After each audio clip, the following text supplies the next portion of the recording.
السلام علیکم ورحمۃ اللہ۔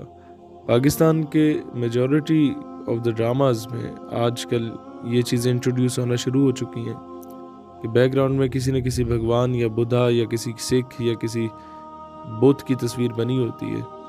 ہمارے D G I S P R صاحب جو رو رہے ہوتے ہیں کہ 5th generation war, I think 5th generation war کا سب سے بڑا مسئلہ یہ ہے کہ آپ کا دشمن آپ کے گھر کے اندر تک آ چکا ہے۔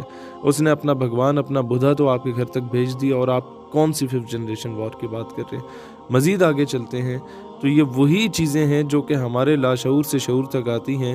یہ ان انٹینشنلی ہم دیکھ لیتے ہیں اور اس کو نظر انداز کر لیتے ہیں اور اس کو ایکسیپٹ بھی کر لیتے ہیں ایک قسم کا۔ یہ 2-3 سیکنڈ کے لیے جو اس طرح کی چیزیں ہمارے سامنے بار بار آ رہی ہوتی ہیں، کبھی بھگوان دکھایا جا رہا ہے، کبھی مندر دکھایا جا رہا ہے، کبھی اس طرح کا کوئی بول دکھایا جا رہا ہے، کہیں نہ کہیں ایسا جملہ بولا جا رہا ہے جہاں پر اسلام کے کسی نہ کسی ایسپیکٹ کو طنز کا نشانہ بنایا جا رہا ہو۔ یہ چیزیں آہستہ آہستہ کر کے جب واضح ہونا شروع ہوں گی تو ہم لوگ اس کے خلاف کوئی مزاحمت نہیں کریں گے، کیونکہ ہم اس کے عادی ہو چکے ہوں گے انڈائریکٹلی۔ تو اب وقت کی ضرورت یہ ہے کہ ہمارا کلچر کو جس طریقے سے ختم کرنے کی کوشش کی جا رہی ہے اس کو کاؤنٹر کیا جائے۔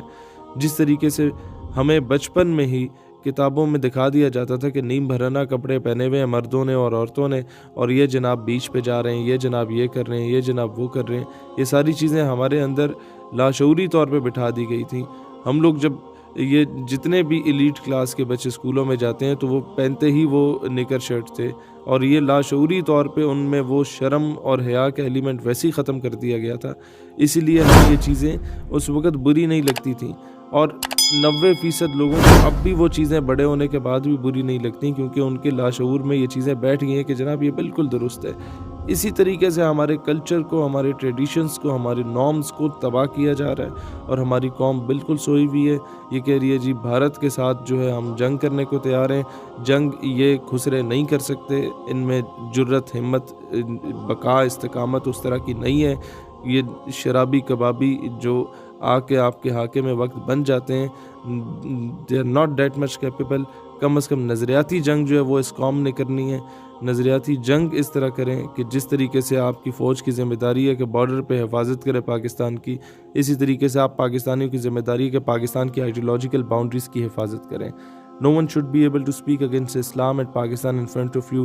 Make yourself that sort of person کہ logically آپ اتنے زیادہ strong ہوں کہ آپ کے کلچرز، آپ کے ٹریڈیشن، آپ کی اردو زبان، آپ کے مذہب اسلام، آپ کے پاکستان کی اسلامک آئیڈیالوجی کے خلاف کوئی بکواس کرنے کی جرت نہ کر سکے۔ اللہ اسلام اور پاکستان کا حامی و ناصر ہو۔ پاکستان ہمیشہ زندہ باد۔